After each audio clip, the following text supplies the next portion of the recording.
السلام علیکم ورحمۃ اللہ وبرکاتہ۔ میں ہوں سمیر احمد سعید نقشبندی، آپ دیکھ رہے ہیں S9 میڈیا۔ آج ہمارے ساتھ موجود ہیں حضرت علامہ مولانا حنیف پنکوٹی صاحب، جو رہنما ہیں JUPN کے آزاد کشمیر سے۔ تو آپ کے سامنے وہ گفتگو کریں گے کہ صوفی کیا ہے، صوفی کا اصل مطلب کیا ہے۔ میں ملتمس ہوں جناب حنیف پنکوٹی صاحب سے۔ بسم اللہ الرحمن الرحیم۔ سب سے پہلے میں S9 میڈیا باکس کا شکریہ ادا کرتا ہوں کہ جنہوں نے یہاں پر مجھے مدعو کیا۔ اللہ رب العزت نے اس کائنات کو بنایا اور اس کے اندر انسانوں کو تخلیق فرمایا۔ اب جب انسان اس دنیا کے اندر آتا ہے تو وہ مختلف مراحل سے گزرنے کے بعد جب اس دنیا میں آتا ہے تو پھر اس دنیا کے اندر آ کر وہ کوئی نہ کوئی مذہب اختیار کرتا ہے۔ تو جب وہ مذہب اختیار کرتا ہے تو پھر ہر مذہب کے اندر مختلف مراحل کے لوگ، مختلف کیٹیگری کے لوگ ہوتے ہیں۔ جس طرح کہ اگر ہم اسلام کی بات کریں تو اسلام کے اندر سب سے زیادہ جو اللہ رب العزت کے محبوب لوگ ہیں وہ صوفیاء کرام ہیں، اور صوفیاء کرام جو ہیں یہ وہ لوگ ہیں کہ جن کے متعلق اللہ رب العزت نے قرآن مجید فرقان حمید کے اندر ارشاد فرمایا کہ الا ان اولیاء اللہ لا خوف علیہم ولا هم یحزنون، اور دوسرے مقام پر فرمایا کہ انما یخشی اللہ من عبادہ العلماء۔ اب اس کی اگر بندہ ڈیٹیل کے اندر جائے، اس کی تفسیر کے اندر جائے تو بہت ساری ایسی چیزیں ہمیں ملتی ہیں کہ اللہ رب العزت نے یہ جو مقام اور مرتبہ ان لوگوں کو عطا فرمایا ہے جنہیں ہم صوفیاء یا ولی کہتے ہیں، تو یہ مقام اور مرتبہ انسان کو جب اللہ رب العزت عطا فرماتا ہے تو اس سے پہلے انسان کو بہت سارے مراحل سے، بہت ساری آزمائش اور امتحانات سے گزرنا پڑتا ہے۔ جب وہ گزرتا ہے تو اس کے بعد اللہ رب العزت انسان کو یہ مقام اور مرتبہ عطا فرماتا ہے۔ اور صوفیاء کرام وہ لوگ ہیں کہ جو سب سے زیادہ اللہ رب العزت کے قریب ہوتے ہیں۔ اب ہم نے سمجھنا یہ ہے کہ صوفی کہتے کسے ہیں۔ ہمارے معاشرے میں اور ہمارے سوچ کے مطابق تو ہم عام طور پر اس انسان کو صوفی سمجھتے ہیں کہ جس کی داڑھی بڑی ہو، جس نے جبہ کبا پہنا ہوا ہو، دستار پہنی ہوئی ہو، تو اس کو ہم کہتے ہیں کہ یہ صوفی ہے۔ حالانکہ صوفی ظاہری حلیے والے کو نہیں کہا جاتا۔ صوفی وہ ہوتا ہے کہ جس کا دل صاف ہو، جس کے دل کے اندر مخلوق خدا کے لیے کسی قسم کا کینہ،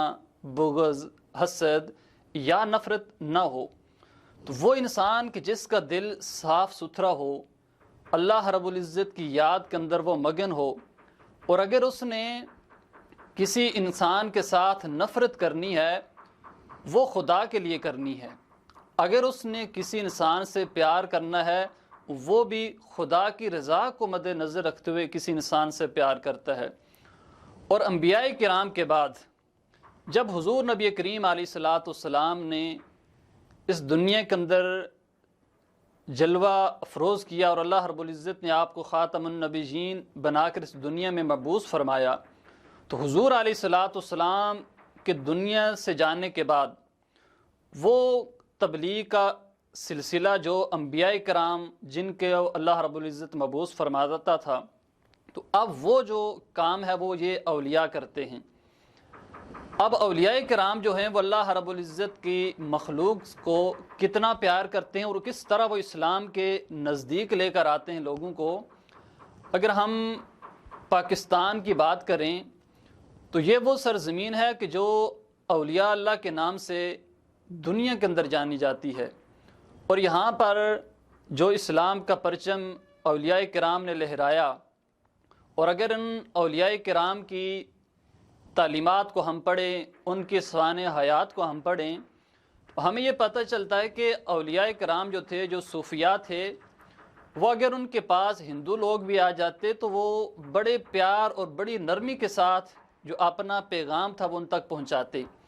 اور اس وجہ سے ان کے دل جو تھے وہ نرم ہوتے اور اللہ رب العزت انہیں ہدایت کی دولت سے مالا مال فرماتا۔ تو اب ہمیں ضرورت اس امر کی ہے کہ ہمارے معاشرے کے اندر جہاں نفسا نفسی کا عالم ہے، افراتفری پھیلی ہوئی ہے، بھائی بھائی کا گلا کاٹ رہا ہے، بہن بھائی کی دشمن بن چکی ہے،